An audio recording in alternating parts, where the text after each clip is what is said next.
Hola, soy Sofía, y vi a mi padre destruir a mi madre con 7 palabras en una corte de Miami. Después de 30 años de matrimonio, de construir un imperio juntos desde la nada, el juez le preguntó si tenía algo que decir antes de finalizar el divorcio. Mi padre se acomodó en su silla, miró a mi madre con un desprecio que helaba la sangre y dijo, con la voz clara y fuerte para que todos lo escucharan: nuestro matrimonio fue inútil, igual que tú. En ese instante, el mundo se detuvo. Vi a mi madre encogerse, como si esas palabras fueran un golpe físico, y todo el aire se escapó de la sala. Fue la humillación más cruel que jamás he presenciado. ¿Alguna vez te has sentido tan impotente que la rabia te quema por dentro, pero no puedes gritar? Esa era yo, paralizada en esa silla de madera, viendo a la mujer que me dio la vida ser borrada de su propia historia. Antes de contarte lo que hice en ese momento, justo cuando el martillo del juez estaba a punto de caer y sellar esa injusticia para siempre, déjame un comentario diciéndome desde dónde me estás viendo y suscríbete al canal. Créeme, no querrás perderte la expresión en el rostro de mi padre cuando se dio cuenta de que la persona que él consideraba más inútil estaba a punto de cambiar su destino. El silencio, a veces, es el preludio del mayor estruendo. Mi padre, Alejandro, siempre fue el centro del universo, un hombre que se construyó a sí mismo, o al menos, esa es la historia que le encantaba contar en cada cena, en cada reunión. Se presentaba como el único arquitecto de su fortuna, el genio detrás de la empresa multimillonaria que llevaba nuestro apellido, nuestra casa en Coral Gables, los autos europeos en el garaje, las vacaciones en yachts. Todo era, según él, fruto de su sudor y su visión. Mi madre, Elena, era simplemente un accesorio decorativo en su narrativa, la esposa silenciosa que sonreía en las fotos y organizaba las fiestas. Nadie, absolutamente nadie, sabía que ella había sido los cimientos sobre los que él construyó todo. El símbolo más doloroso de esta mentira era el Rolex que mi padre llevaba en su muñeca izquierda. Era un modelo clásico, de oro, que brillaba bajo las luces de los restaurantes caros. Fue lo primero que compré cuando cerré mi primer millón. Le decía a quien quisiera escuchar, dándole un golpecito al cristal como si fuera un trofeo. Un recordatorio de que el trabajo duro lo es todo. Pero yo conocía la verdad. Ese reloj no lo había comprado él. Se lo regaló mi madre en su 5º aniversario de bodas, mucho antes de que hubiera millones. Lo compró con los últimos $1000 que le quedaban de la herencia de mi abuela, porque creía en él más que nadie. Él simplemente se apropió de la historia, como se apropió de todo lo demás. Mi madre nunca fue una mujer débil, pero sí una mujer desgastada. Soportó años de ser invisible, de ver sus ideas y sacrificios ser presentados como los de él. Recuerdo su mirada perdida durante las cenas familiares, mientras él se llevaba todo el crédito. No había resentimiento en sus ojos, solo un cansancio profundo, una resignación que a mí me partía el alma. Por años, pensé que era aceptación, que tal vez ella no se daba cuenta. Pero ahora entiendo que era una forma de supervivencia. Pelear contra Alejandro era como chocar contra un muro de concreto. Él no escuchaba, solo dominaba. Así que ella eligió el silencio, esperando, quizás, que un día la verdad saliera a la luz por sí sola. El divorcio no fue una sorpresa. El matrimonio había sido un cadáver durante al menos una década. Lo que sí fue una sorpresa fue la crueldad con la que mi padre lo manejó. No solo quería separarse, quería aniquilarla, dejarla sin nada que probara que ella había existido en su vida. Contrató a los abogados más caros de Brickell y empezó a liquidar activos, a mover dinero, a asegurarse de que el acuerdo fuera una burla. Mientras tanto, se paseaba por South Beach en su nuevo Porsche con una mujer de mi edad, publicando fotos en redes sociales, una tortura psicológica calculada para que mi madre se sintiera vieja, reemplazable y, sobre todo, inútil. Quería que el mundo viera que él seguía adelante, más fuerte y exitoso que nunca, mientras ella se desvanecía. La humillación no empezó en la corte. Llevaba años gestándose. Recuerdo una fiesta de Navidad en nuestra casa, llena de sus socios y amigos importantes. Mi madre, que había estudiado economía y tenía una mente brillante para los negocios, hizo un comentario inteligente sobre una inversión. Mi padre soltó una carcajada y le puso una mano en la cabeza, como si fuera una niña. «Querida, deja los números para los que saben», dijo. Y todos rieron con él. Vi a mi madre forzar una sonrisa mientras su rostro se ponía pálido. Se retiró a la cocina y no volvió a salir en toda la noche. Yo la seguí y la encontré mirando por la ventana, con los hombros caídos. No lloraba, pero su silencio era más desolador que cualquier llanto. Ese día en la corte, el aire era denso y frío. El juez parecía cansado, como si hubiera visto demasiadas historias tristes. Mi padre estaba impecable con su traje de diseñador, exudando una confianza arrogante, como si estuviera cerrando un negocio más. Mi madre, a su lado, parecía haberse encogido. Estaba pálida y sus manos temblaban ligeramente sobre su regazo. Yo estaba sentada en la primera fila, justo detrás de ella, con el estómago hecho un nudo. Sentía que mis años estudiando derecho no servían para nada en ese momento. Era una batalla emocional, no legal, y mi padre estaba armado hasta los dientes con crueldad, mientras que mi madre solo tenía su dignidad rota. Cuando el juez hizo esa pregunta protocolaria, ¿tienen algo más que agregar?, se hizo un silencio. Esperaba que mi padre dijera, «No, su señoría», y que todo terminara. Pero él no podía resistir la oportunidad de dar el golpe final. Se inclinó hacia el micrófono, y su voz resonó, metálica y despectiva. «Nuestro matrimonio fue inútil, igual que tú». Las palabras quedaron suspendidas en el aire, venenosas. El abogado de mi madre abrió la boca para protestar, pero se quedó sin palabras, y entonces lo vi. Una sola lágrima, rodó lentamente por la mejilla de mi madre. No sollozó, no hizo ningún ruido, solo esa lágrima silenciosa, y en ese preciso instante, algo dentro de mí se rompió y se rearmó. La impotencia se convirtió en una claridad helada. Supe exactamente lo que tenía que hacer. Me levanté.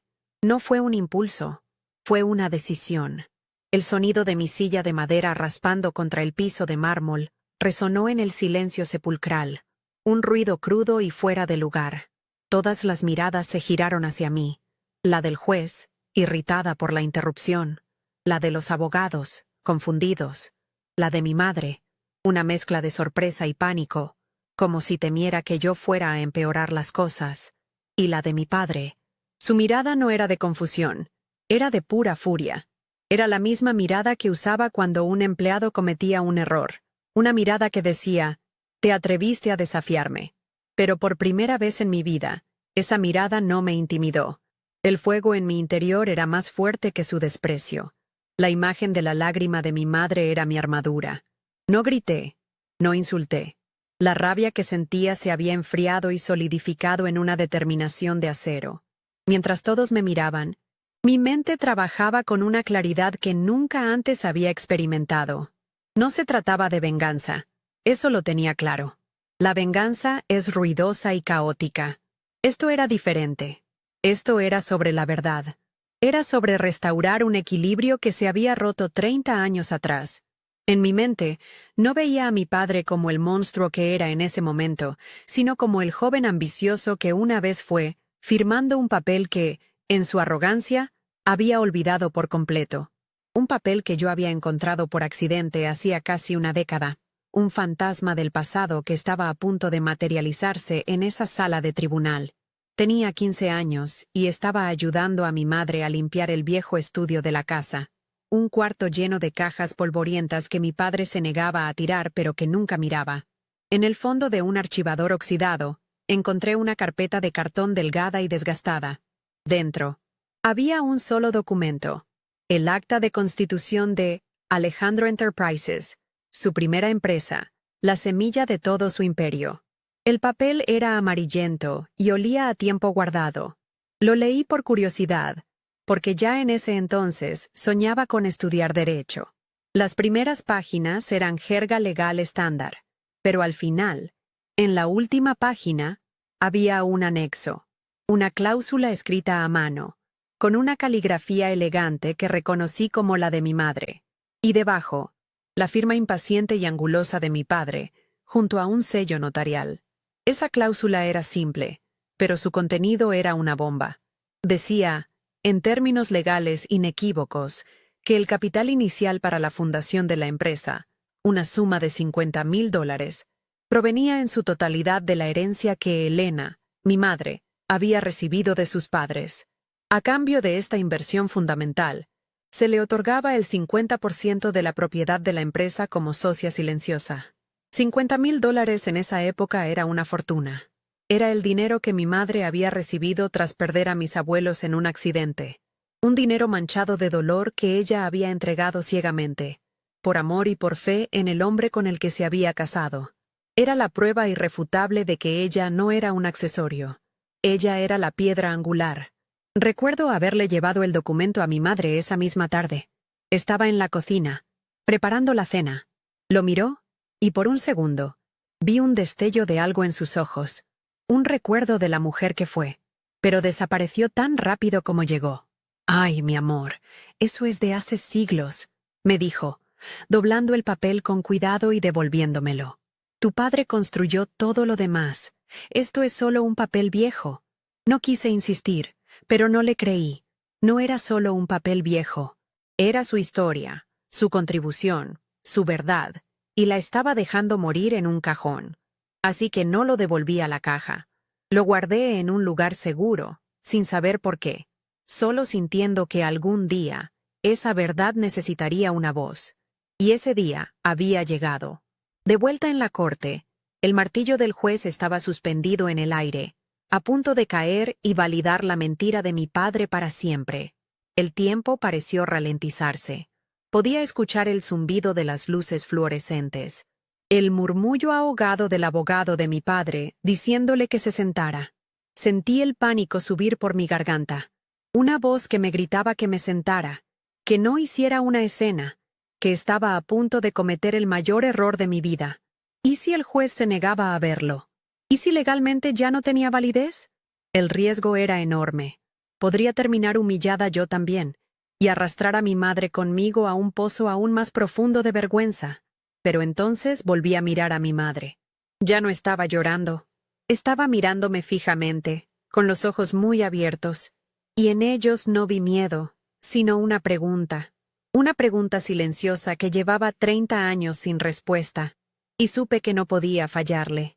El miedo a vivir el resto de mi vida, sabiendo que me quedé sentada, que dejé que sus palabras la definieran, era infinitamente mayor que el miedo a la ira de mi padre o a la reprimenda de un juez. La dignidad de mi madre valía cualquier riesgo. Apreté la carpeta que llevaba en mi bolso, el mismo documento amarillento que había guardado durante años, y di un paso hacia el frente. El silencio en la sala era tan denso que se podía cortar con un cuchillo. Cada paso que daba hacia el estrado resonaba como un tambor. Dejé mi bolso en mi asiento y caminé con nada más que esa carpeta en mis manos. Mi padre se levantó parcialmente de su silla, su rostro una máscara de incredulidad y rabia. «Sofía, siéntate ahora mismo», siseó, en un tono bajo pero cargado de amenaza. Lo ignoré. No lo miré. Mis ojos estaban fijos en el juez, un hombre mayor de rostro impasible que ahora me observaba con una curiosidad cautelosa. Sentía como si estuviera caminando sobre una cuerda floja, donde cualquier paso en falso podría hacer que todo se derrumbara. Llegué ante el secretario del tribunal, que me miró como si hubiera perdido la cabeza. Mi corazón latía con fuerza contra mis costillas, pero mi mano estaba firme cuando extendí la carpeta. «Su señoría», dije, y mi voz salió sorprendentemente clara y tranquila, sin un ápice de temblor. «Le pido disculpas por la interrupción. Mi nombre es Sofía.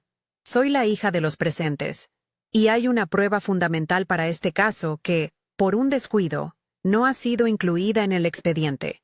No usé términos legales complejos. No hice un discurso. Solo presenté un hecho simple, dejando que el peso de mis palabras hiciera el trabajo». El abogado de mi padre saltó de su asiento como si lo hubieran electrocutado. «Objeción, su señoría. Esto es completamente improcedente. Un truco de última hora para retrasar lo inevitable. Empezó a lanzar una sarta de argumentos legales, pero yo no lo escuchaba. Mi atención seguía fija en el juez, quien levantó una mano para silenciar al abogado. Me miró fijamente durante un largo momento, evaluándome. Pude ver el debate en sus ojos, seguir el protocolo y desestimarme, o escuchar esa pequeña voz de la intuición que le decía que algo importante estaba sucediendo. Era el momento de la verdad. El destino de 30 años de silencio dependía de su decisión. Finalmente, después de lo que pareció una eternidad, el juez se dirigió al secretario. «Acérqueme el documento», dijo con voz grave. El abogado de mi padre se quedó con la palabra en la boca, estupefacto. El secretario tomó la carpeta de mis manos temblorosas y la colocó sobre el estrado. El juez se puso sus gafas de lectura, abrió la carpeta y comenzó a leer. Un silencio aún más profundo cayó sobre la sala. Solo se oía el suave crujido del papel viejo al pasar la página. Observé el rostro de mi padre. Su furia se había transformado en una mueca de desdén, seguro de que era una tontería. No tenía ni la más remota idea de lo que estaba a punto de leer. No recordaba la promesa que había firmado sobre el dinero manchado de dolor de mi madre, pero estaba a punto de recordarla. El juez leyó la página en silencio, sus cejas pobladas frunciéndose ligeramente. El desdén inicial de mi padre, esa sonrisa burlona que tenía pegada en la cara, comenzó a desvanecerse lentamente, reemplazada por una confusión incipiente. Podía ver cómo intentaba recordar, cómo buscaba en los archivos de su memoria qué podría contener ese papel amarillento para merecer tal atención del juez. El abogado de mi madre, que hasta ese momento parecía derrotado, se inclinó hacia adelante, entrecerrando los ojos, tratando de entender qué estaba pasando. El único sonido en la sala era el latido de mi propio corazón, un tambor sordo que marcaba el paso de un tiempo que parecía haberse detenido. El juez releyó la cláusula una segunda vez, y luego levantó la vista, sus ojos pasando del papel a mi padre, y por primera vez vi una grieta en la fachada de arrogancia de mi padre. El miedo, un sentimiento que yo creía ajeno a él, comenzó a asomar en sus ojos. «¿Qué es esto, Sofía?», susurró mi padre a través de la sala. Su voz era un siseo venenoso, pero la amenaza ya no tenía el mismo peso. Su abogado se puso de pie, listo para lanzar otra objeción, pero se detuvo, sin saber a qué se estaba oponiendo exactamente. La incertidumbre lo había paralizado. Mi padre miraba el papel en manos del juez como si fuera una serpiente a punto de morderlo. Pude ver el momento exacto en que el recuerdo lo golpeó. No fue un destello. Fue como una ola de agua helada que lo recorrió de pies a cabeza. Su rostro perdió todo color, volviéndose de un blanco ceroso. La firma, la caligrafía de mi madre, los $50,000, el dinero de sus suegros muertos, todo volvió de golpe. Un pasado que había enterrado tan profundamente que creía que había dejado de existir. Se agarró al borde de la mesa, como si temiera caerse, y su mirada se encontró con la mía. Ya no había furia, solo un pánico puro y desnudo. El juez se quitó las gafas lentamente y las dejó sobre el estrado. Su mirada se posó en mí, y ya no había irritación en sus ojos, sino una seriedad profunda. «Señorita», dijo, y su voz resonó con una nueva autoridad, una que exigía respeto y verdad. «Explíquele a la corte el origen y la naturaleza de este documento». Todas las miradas se clavaron en mí. Sentí el peso de 30 años de silencio de mi madre sobre mis hombros. Respiré hondo, reuniendo toda la calma que pude. No era el momento de la rabia ni del llanto. Era el momento de los hechos, fríos y contundentes como el mármol del suelo. Mi padre no apartaba la vista de mí, suplicándome en silencio que me detuviera, que no lo hiciera. Pero ya era demasiado tarde. La verdad, una vez liberada, no puede volver a ser encerrada. Hace casi 10 años, Su Señoría, comencé, mi voz firme y clara, estaba ayudando a mi madre a limpiar un viejo estudio en nuestra casa. En el fondo de un archivador oxidado, encontré esta carpeta. Hice una pausa, dejando que la imagen se asentara. Dentro estaba el acta de constitución original de C. Alejandro Enterprises, la primera empresa de mi padre. El documento que tiene en sus manos. No lo acusé, no lo ataqué. Simplemente narré la historia, permitiendo que los hechos hablaran por sí mismos. Lo guardé porque, incluso entonces, sentí que era importante. Sentí que contenía una parte de la historia de mi familia que se había perdido, o que quizás se había borrado intencionadamente. Al decir la última frase, miré directamente a mi padre. Su mandíbula estaba tan apretada que parecía que iba a romperse los dientes. Continué, señalando con la cabeza el documento. La última página, Su Señoría, contiene una cláusula adicional, escrita a mano por mi madre, Elena. En ella se establece que el capital inicial para fundar la empresa, una suma de $50,000, provino en su totalidad de la herencia que ella recibió tras el fallecimiento de mis abuelos. El murmullo en la sala creció. $50,000 en los años 80 no era solo dinero, era la semilla de un imperio. A cambio de esa inversión, que fue la única y total inversión inicial, la cláusula le otorga a mi madre el 50% de la propiedad de la empresa, en calidad de socia silenciosa. La cláusula está firmada por mi padre, Alejandro, y certificada por un notario público de la época. El silencio que siguió a mis palabras fue absoluto, pesado, como si el aire mismo se hubiera solidificado. El abogado de mi padre finalmente reaccionó, como despertando de una pesadilla. Objeción, totalmente irrelevante y fuera de plazo. El Estatuto de Limitaciones ha expirado hace décadas para cualquier reclamo de este tipo. Es una maniobra desesperada. Su voz era estridente, casi histérica. Estaba lanzando argumentos legales al aire, tratando de crear una cortina de humo para ocultar la verdad devastadora que acababa de salir a la luz. Pero sus palabras sonaban huecas. Ya no se trataba de un tecnicismo legal sobre plazos de prescripción. Se trataba de un fraude moral y financiero que se había perpetuado durante 30 años. El juez ni siquiera lo miró. Sus ojos, duros como el acero, estaban fijos en mi padre, que parecía haberse encogido en su silla de cuero caro, con una calma aterradora. El juez se dirigió a mi padre. Su voz no era alta, pero cortaba el silencio como un bisturí. «Señor Alejandro», dijo, haciendo una pausa deliberada, «¿reconoce usted la firma que aparece en este documento como suya?» La pregunta era una trampa perfecta. No había salida. Negarlo sería cometer perjurio, un delito grave con consecuencias penales. Admitirlo sería confesar que todo su imperio, toda su identidad de hombre hecho a sí mismo, se basaba en una mentira fundamental y en el dinero de la mujer a la que acababa de llamar inútil. Todo el poder, toda la arrogancia que había exhibido minutos antes, se desvaneció, dejándolo expuesto y vulnerable bajo la mirada de todos.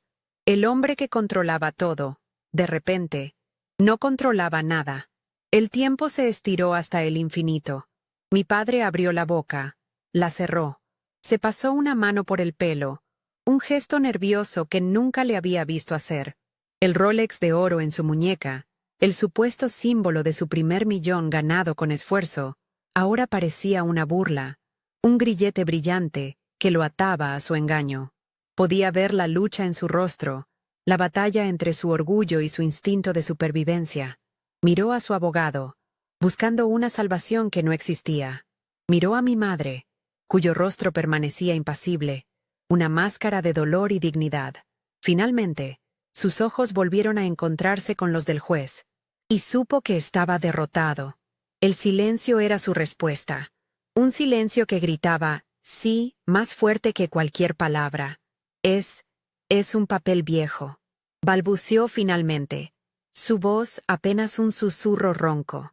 Fue un acuerdo informal de cuando éramos jóvenes. No tiene ningún valor legal hoy en día.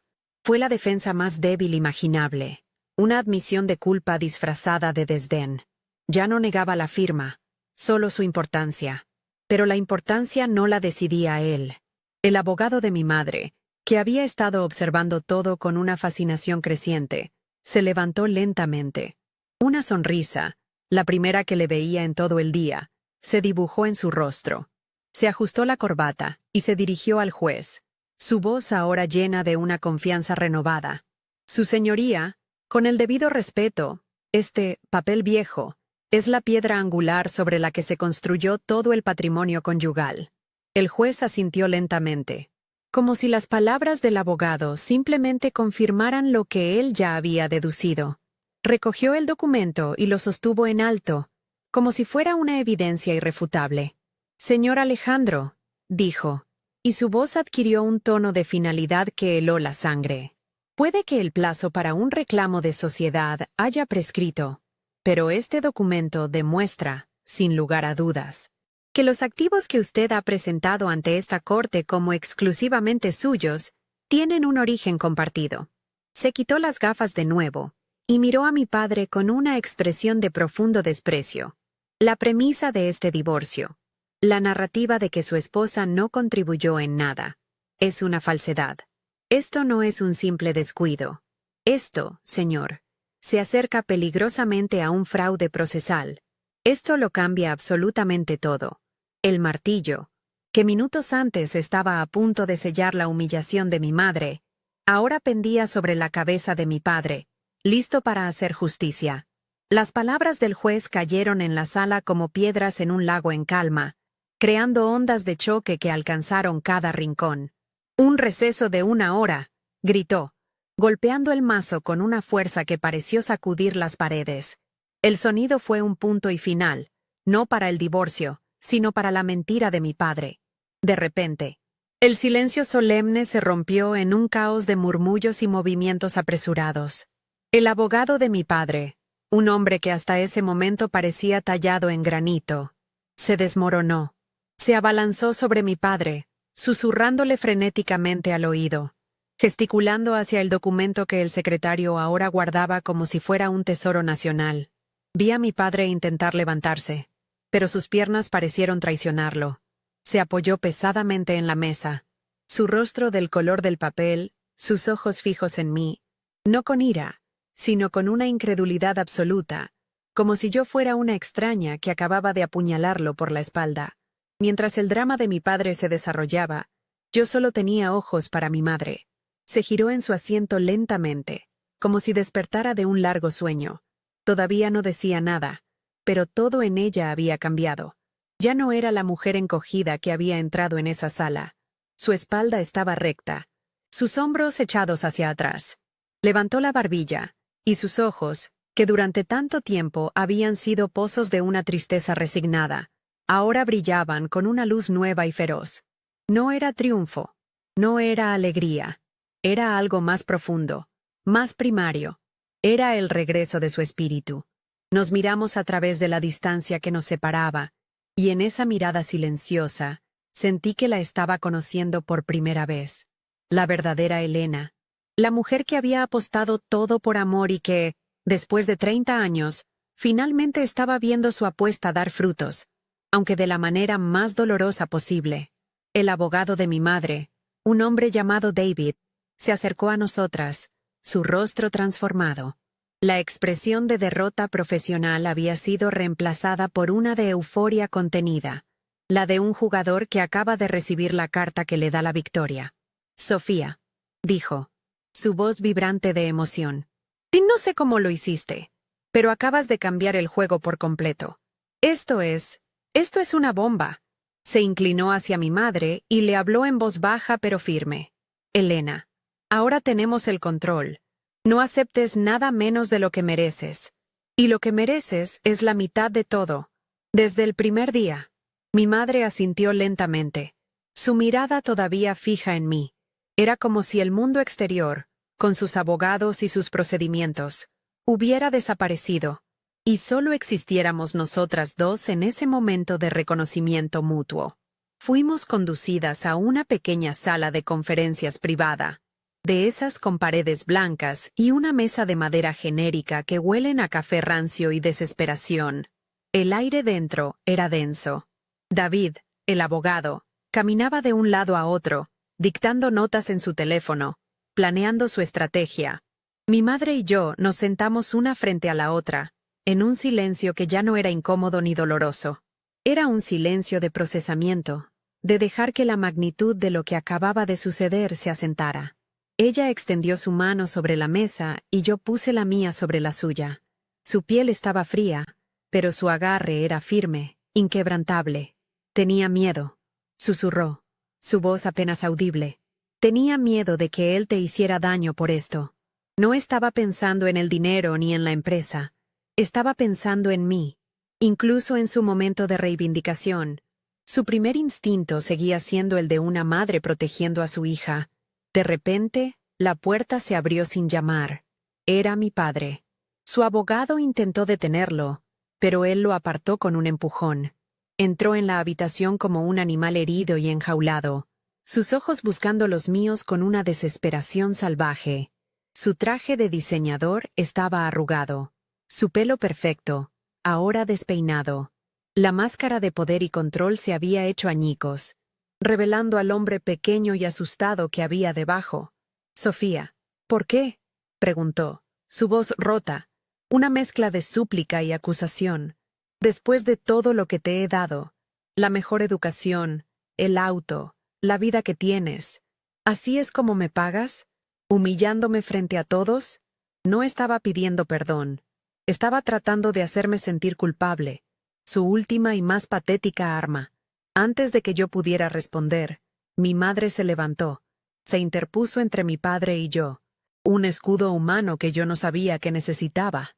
«No te atrevas a hablarle así, Alejandro», dijo, y su voz, aunque tranquila, tenía el filo del acero. Era la primera vez en décadas que la oía usar ese tono con él. Mi padre retrocedió un paso, genuinamente sorprendido. Nunca la había visto enfrentarlo de esa manera. «Ella no te humilló», continuó mi madre, sus ojos clavados en los de él.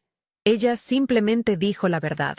Una verdad que tú decidiste enterrar hace 30 años. La humillación que sientes ahora, esa es toda tuya. La construiste tú mismo, mentira sobre mentira. Cada palabra era un golpe, preciso y devastador, desmantelando lo poco que quedaba de su arrogancia». El abogado de mi padre finalmente logró arrastrarlo fuera de la habitación, cerrando la puerta tras ellos. El eco de las palabras de mi madre todavía flotaba en el aire. Me quedé mirándola, asombrada por la fuerza que acababa de presenciar. La mujer que había soportado en silencio innumerables humillaciones había encontrado su voz en el momento más crucial. Se volvió hacia mí, y vi que sus manos temblaban ligeramente, la adrenalina del enfrentamiento comenzando a desvanecerse. Pero sus ojos estaban claros y decididos. «Se acabó, Sofía», dijo, más para sí misma que para mí. Se acabó el silencio.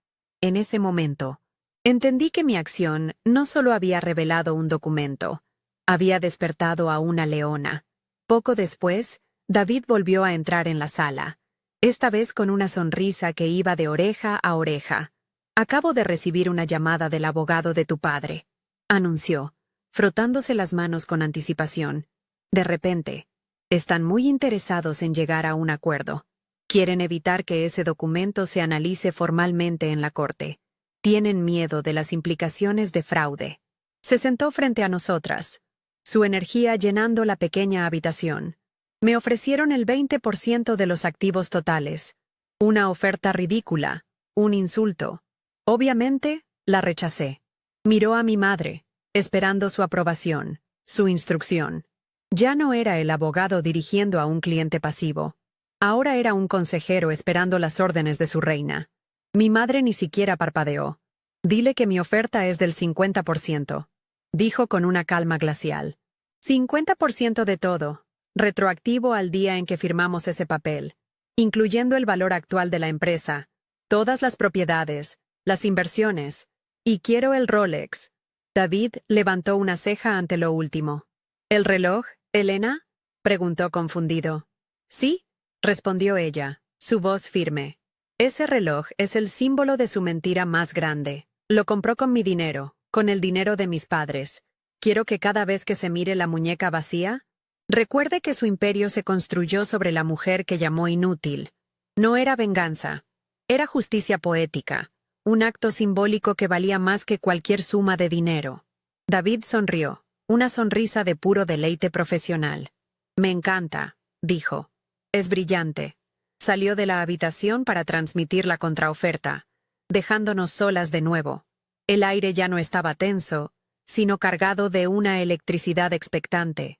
Afuera, en el pasillo, podía oír voces apagadas, el tono urgente de la negociación. Sabía que mi padre estaría furioso, que su orgullo estaría luchando contra el instinto de supervivencia de sus abogados, pero también sabía que no tenía otra opción. Había sido acorralado por una verdad de 30 años, escrita con la tinta de mi madre y traída a la luz por su hija. Estábamos esperando el último movimiento, el jaque mate que pondría fin a la partida. La espera era la preparación final para el verdadero final de esta historia. La espera fue la parte más extraña de todo. No duró más de 20 minutos, pero se sintió como si el tiempo se hubiera detenido en esa pequeña habitación sin ventanas. El aire estaba cargado, pero ya no de miedo o de angustia, sino de una calma densa, casi sólida. Mi madre no hablaba, simplemente miraba un punto fijo en la pared de enfrente. Su transformación era asombrosa. La mujer temblorosa que había entrado en la corte había desaparecido, y en su lugar había una estatua de serenidad y determinación.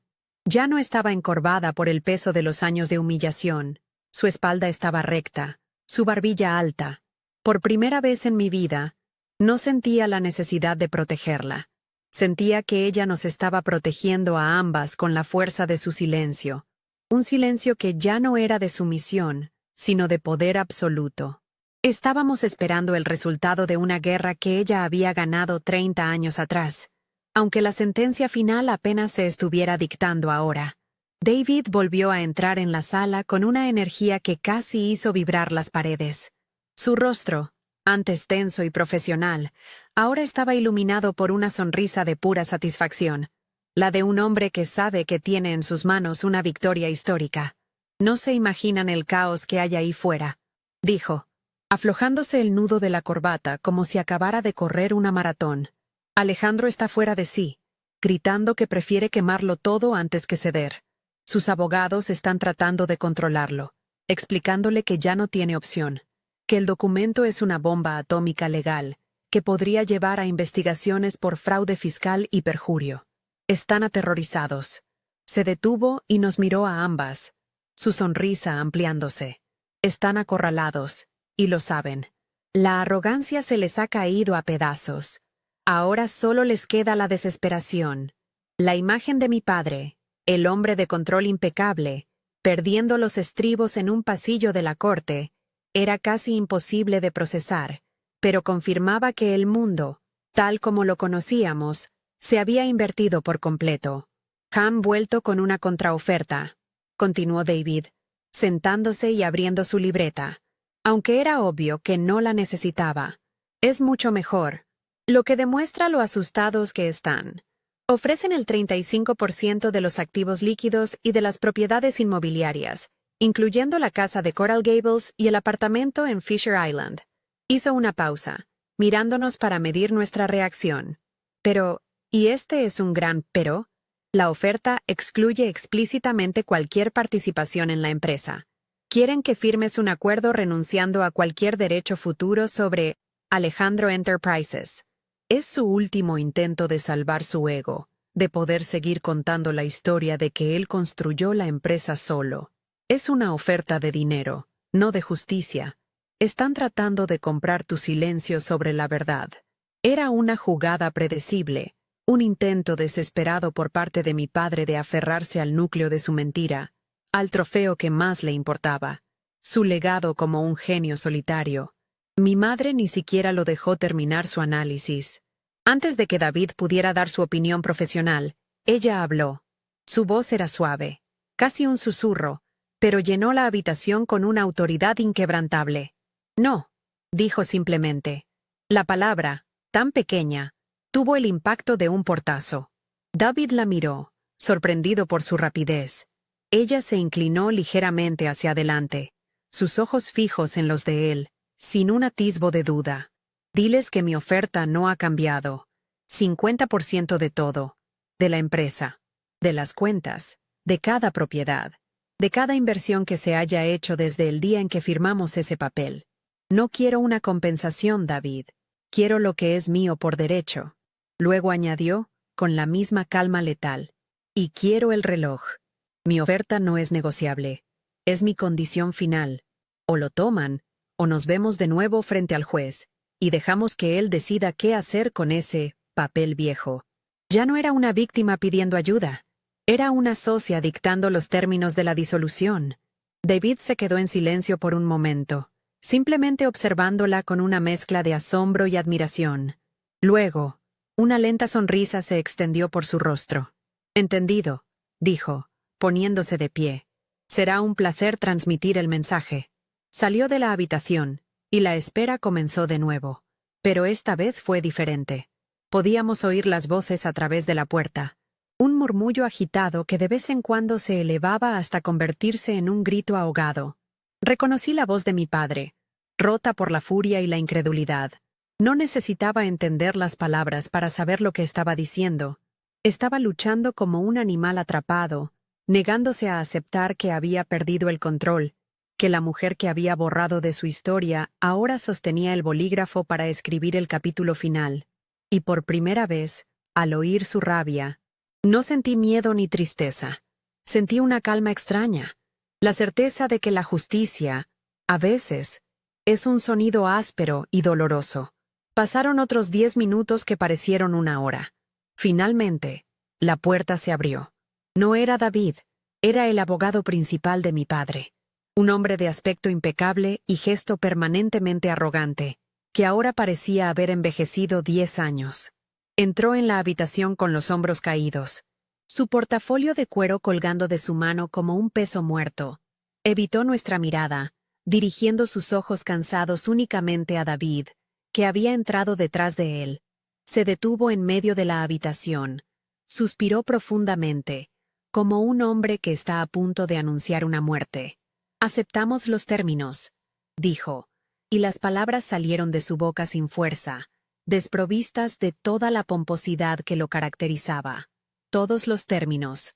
50% de la totalidad de los activos conyugales, incluyendo la participación accionaria de la empresa.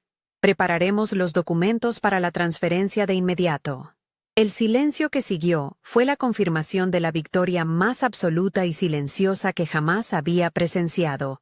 El abogado continuó, su voz monótona, como si estuviera leyendo un obituario.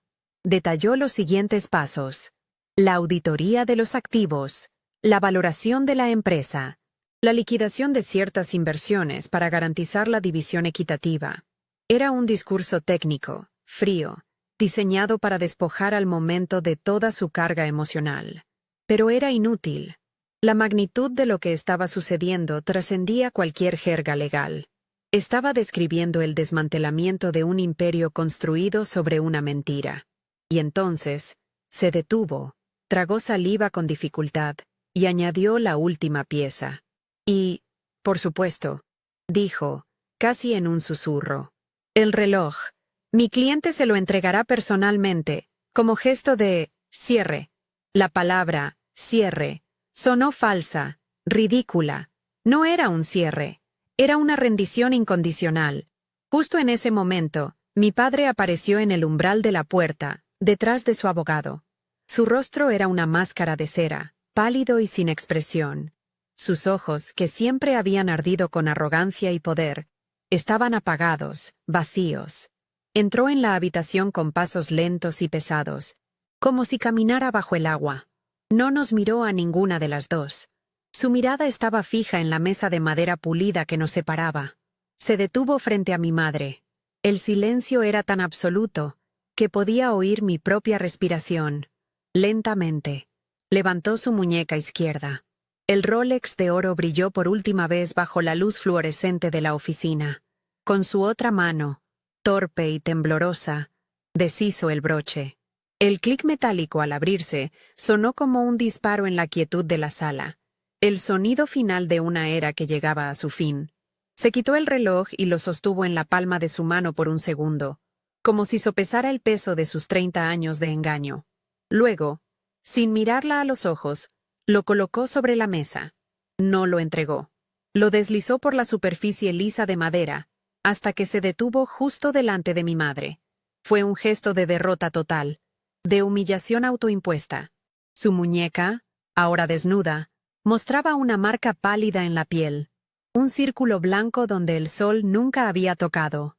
Era la cicatriz visible de su mentira, un fantasma de un estatus que ya no le pertenecía. Se quedó allí de pie, mirando ese círculo de piel pálida, como si fuera la primera vez que veía su propia vulnerabilidad. El hombre que se creía invencible acababa de ser despojado de su armadura frente a las dos mujeres que más había subestimado. Mi madre no se movió de inmediato. Miró el reloj sobre la mesa durante un largo momento, no como un trofeo, sino como se mira una pieza en un museo, un objeto cuyo significado solo ella entendía plenamente. Luego, levantó la vista y miró a mi padre directamente a los ojos, por primera vez en toda la reunión. Su expresión no era de triunfo, ni de odio, ni de alegría. Era una expresión de una calma profunda, casi triste, como si estuviera viendo no al monstruo que la había humillado, sino al joven en el que una vez creyó. Lentamente, extendió la mano, no para agarrar el reloj con avidez, sino para tomarlo con delicadeza. Lo sostuvo en la palma de su mano, lo cerró en un puño por un instante, y sin ponérselo, lo guardó en su bolso. El chasquido del cierre de su bolso fue el verdadero martillazo final. El símbolo había sido reclamado, su poder anulado. Sin decir una sola palabra, mi padre se dio la vuelta y salió de la habitación. Su abogado lo siguió, cerrando la puerta suavemente detrás de ellos. Nos quedamos solas, mi madre, David y yo, en el silencio denso que habían dejado atrás. No hubo abrazos ni lágrimas de felicidad. No hubo gritos de victoria. Fue un momento extrañamente solemne. La justicia se había hecho, pero el precio había sido la destrucción total de lo que una vez fue nuestra familia. Mi madre abrió su bolso, sacó el reloj y me lo entregó. Esto nunca fue sobre el dinero, Sofía, me dijo, su voz firme. Fue sobre la verdad, y tú nos la devolviste. En ese instante, comprendí que mi acto en la corte no había sido un ataque, sino una restauración. Habíamos ganado, sí, pero lo que realmente sentíamos no era euforia, sino el peso abrumador y liberador de una verdad que finalmente había encontrado su lugar en el mundo. La salida del juzgado fue surrealista. El bullicio de Downtown Miami nos golpeó como una pared de calor y ruido, pero dentro del auto de David, el silencio era absoluto, denso. Mi madre se sentó en el asiento del copiloto, mirando por la ventana los rascacielos de Brickell sin verlos realmente. Su bolso, que contenía el Rolex, descansaba en su regazo como una bomba desactivada. Nadie dijo nada durante todo el trayecto de regreso a la casa de Coral Gables, la casa que pronto ya no sería suya, ni nuestra. No era un silencio de victoria, ni de tristeza. Era el silencio del después, el que llega cuando una guerra de 30 años termina en una sola tarde. No había nada que celebrar, solo un vasto y desconocido territorio por delante que teníamos que aprender a navegar. Era el primer día del resto de su vida, y del mío, y el peso de esa libertad era tan abrumador como el de la opresión que acabábamos de dejar atrás. Esa noche, en la enorme y silenciosa mansión que pronto sería vendida, no descorchamos champán. Pedimos pizza. Sentadas en el suelo de mármol de la cocina, con las cajas de cartón a nuestro alrededor, comimos en silencio. La casa, que siempre había sido el escenario del poder de mi padre, ahora se sentía como un mausoleo vacío, un monumento a una vida que ya no existía. Mi madre tomó un trozo de pizza, lo miró y luego me miró a mí, y una pequeña sonrisa, la primera genuina que le veía en años, se dibujó en su rostro. Hacía años que no comía con las manos, dijo, y en esa simple confesión, entendí la magnitud de su liberación. No se trataba de los millones de dólares ni de la empresa. Se trataba de poder volver a comer pizza en el suelo, de no tener que representar un papel, de ser simplemente Elena de nuevo, sin el peso de un apellido que nunca la había reconocido como propia. Los meses siguientes fueron un torbellino de logística. abogados, contadores, tasadores. La maquinaria legal se puso en marcha para desmantelar metódicamente el imperio que mi padre había llamado suyo. La casa de Coral Gables se vendió, al igual que el yate y el apartamento de Fisher Island. Vi a mi madre supervisar todo con una eficiencia tranquila que me sorprendió. No se aferró a nada material. Regaló muebles caros, donó obras de arte. Era como si estuviera podando una planta muerta para dejar que la nueva creciera. Se mudó a un penthouse luminoso y moderno en Coconut Grove, un lugar que eligió ella sola, con vistas al mar. Un día, mientras la ayudaba a desempacar, la encontré en su nuevo estudio, rodeada de libros de finanzas y planes de negocio. No estaba descansando, estaba preparándose para empezar de nuevo, pero esta vez, bajo sus propios términos y con su propio nombre en la puerta. Fiel a su esencia, mi madre no se retiró a una vida de lujo ocioso. Con una parte del acuerdo, fundó una pequeña firma de consultoría financiera, especializada en ayudar a mujeres emprendedoras a conseguir capital inicial. Su oficina, elegante y minimalista, no tenía fotos familiares, solo un pequeño marco en su escritorio. No era una foto mía ni de mis abuelos. Era una copia enmarcada de esa cláusula manuscrita del Acta de Constitución original. Es un recordatorio, me dijo un día, de que la inversión más importante que una mujer puede hacer es en sí misma, y que nunca debe permitir que nadie se apropie de su historia.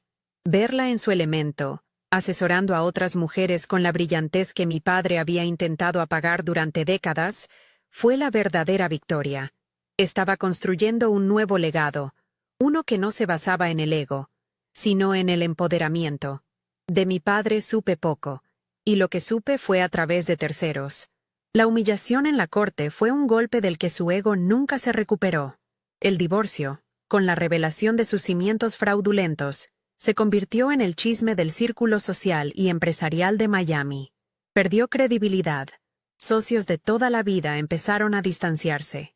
La mujer joven con la que se paseaba en su porche lo dejó poco después, en cuanto se dio cuenta de que su fortuna se había reducido a la mitad y su prestigio se había evaporado. Unos meses más tarde, me enteré de que había vendido su participación mayoritaria en la empresa. Aparentemente, dirigirla sin la narrativa del hombre hecho a sí mismo se había vuelto insoportable. Se retiró de la vida pública, un rey destronado por una verdad escrita a mano en un papel viejo. Yo terminé la facultad de Derecho, pero algo en mí había cambiado fundamentalmente. La experiencia en esa sala de tribunal me mostró que la ley no siempre se trata de ganar o perder, sino de equilibrar la balanza. Rechacé ofertas de grandes bufetes de abogados corporativos en Brickell. En lugar de eso, acepté un puesto en una organización sin fines de lucro que ofrece asistencia legal a víctimas de abuso doméstico y financiero. Quería usar mi conocimiento no para construir imperios, sino para proteger a las personas a las que se les había negado una voz, como a mi madre durante tanto tiempo. Cada caso que tomaba, cada mujer que ayudaba a recuperar su independencia, se sentía como una continuación de ese momento en la corte. Era mi forma de honrar la fuerza silenciosa que mi madre me había enseñado. Un año después del divorcio, estaba tomando un café con mi madre en el balcón de su nuevo apartamento, con la brisa de la bahía moviendo las palmeras. Hablábamos de todo y de nada, con la facilidad de dos personas que se han redescubierto. En un momento de silencio, le pregunté qué había hecho con el Rolex. Ella sonrió, se levantó y fue a su caja fuerte. Volvió con el reloj en la mano y me lo entregó. «Lo guardé para ti», dijo. «No como un trofeo de una batalla, sino como un recordatorio de que siempre debes conocer tu propio valor, incluso cuando nadie más lo vea». Lo tomé en mis manos. Ya no parecía un símbolo de engaño, sino de una verdad recuperada.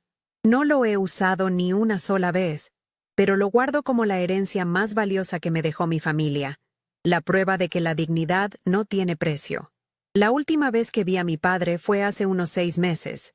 Estaba en un restaurante en Key Biscayne con unos amigos. Él estaba sentado solo en la barra, bebiendo un whisky. Parecía más viejo, más pequeño. Su muñeca, donde antes brillaba el oro, estaba desnuda. No me vio. Pagué mi cuenta y me fui sin decir nada. No sentí odio, ni siquiera lástima. Sentí una distancia inmensa, como si estuviera viendo a un extraño cuya historia había leído en un libro. Él había elegido su camino, basado en la arrogancia y la mentira, y había llegado a su destino lógico, la soledad.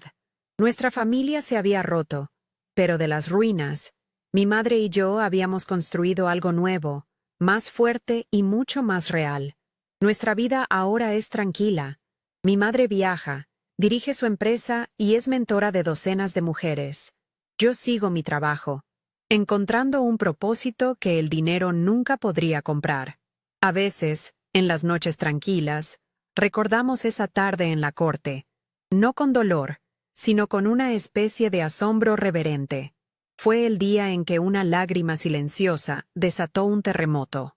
El día en que aprendimos que la verdad no necesita gritar para ser escuchada.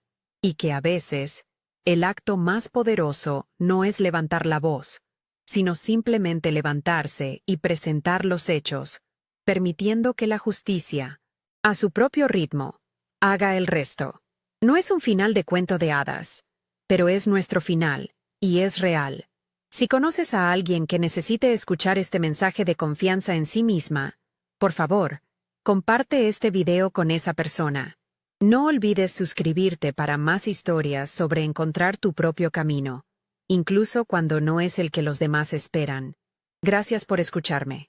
Al final, lo que aprendí en esa fría sala de tribunal no fue una lección de derecho, sino una lección de vida. Aprendí que el valor de una persona no se mide por el ruido que hace, ni por los títulos que ostenta o las mentiras que cuenta. El verdadero valor, ese que nadie puede quitarte, se construye en silencio, con cada sacrificio no visto, con cada idea no acreditada, con cada acto de amor incondicional. Durante 30 años, mi padre gritó su éxito al mundo, mientras mi madre construía los cimientos en un silencio absoluto, y al final, fue ese silencio, esa verdad callada, lo que demostró ser más fuerte y duradero que la arrogancia más ruidosa. Su historia me enseñó que no importa si el mundo no ve lo que haces, lo que importa es que tú conozcas el valor de cada ladrillo que has puesto.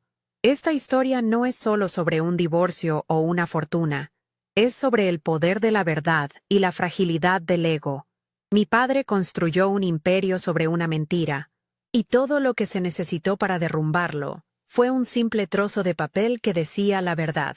Esto me demostró que las estructuras más imponentes, las fachadas más brillantes, son a menudo las más frágiles, porque carecen de cimientos sólidos. La verdad, en cambio, es humilde pero indestructible.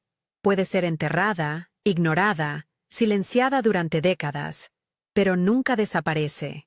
Sigue ahí, esperando pacientemente el momento adecuado para salir a la luz. Y cuando lo hace, no necesita gritar ni pelear. Su sola presencia es suficiente para reordenar el universo y poner todo en su lugar. También comprendí que la fuerza tiene muchas caras, y la más poderosa no siempre es la más evidente. Por años, confundí el silencio de mi madre con debilidad, con resignación, pero estaba equivocada. Su silencio era una forma de resistencia, una manera de preservar su esencia en un entorno que intentaba aniquilarla. No se rebajó al nivel de la crueldad de mi padre, eligió la dignidad, y fue esa dignidad silenciosa la que me dio el valor para levantarme ese día. La verdadera fuerza no reside en dominar a otros, sino en dominarse a uno mismo, en mantener la calma en medio de la tormenta, y en saber que tu valor no depende de la validación de la persona que intenta menospreciarte. La justicia, me di cuenta, no siempre se parece a la venganza.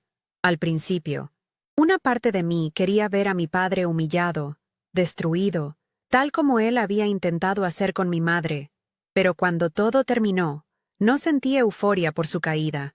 Sentí una profunda sensación de alivio porque el equilibrio se había restaurado. La justicia no se trataba de castigarlo a él, sino de reivindicarla a ella. Se trataba de devolverle a mi madre no solo su patrimonio, sino su historia, su nombre, su lugar en el mundo que ella misma había ayudado a construir. La verdadera justicia es reparadora, no destructiva. Su objetivo no es crear más ruinas, sino construir algo nuevo y más fuerte sobre los cimientos de la verdad. El legado que dejamos es la historia que contamos no solo con nuestras palabras, sino con nuestras acciones. Mi padre dedicó su vida a construir un legado de poder y éxito, pero al basarlo en la anulación de otra persona, lo condenó a ser hueco. Ahora, mi madre está construyendo un legado diferente, uno basado en el empoderamiento, en ayudar a otras mujeres a que sus voces y sus contribuciones sean escuchadas. Ese es el legado que perdura, no el que se graba en placas de bronce, sino el que se imprime en las vidas que tocamos, en la verdad que defendemos y en la dignidad que ayudamos a restaurar. Al final, no seremos recordados por lo que acumulamos, sino por lo que construimos en el corazón de los demás. Quizás, mientras escuchas mi historia, reconoces un eco de tu propia vida. Tal vez has sentido que tu voz no era escuchada, que tus sacrificios pasaban desapercibidos o que alguien intentaba escribir tu historia por ti, borrando tus capítulos más importantes. Quiero que sepas que tu contribución importa, aunque nadie más la aplauda. Tu valor es inherente y no puede ser disminuido por las palabras de nadie. Busca tu propia verdad, ese documento simbólico que prueba quién eres y lo que has construido. Aférrate a él. No necesitas gritarlo al mundo. Solo necesitas saber que existe, y esa certeza te dará la fuerza para levantarte cuando sea necesario. Si conoces a alguien que necesite escuchar este mensaje de confianza en sí misma, por favor, comparte este video con esa persona. No olvides suscribirte para más historias sobre encontrar tu propio camino, incluso cuando no es el que los demás esperan. Gracias por escucharme.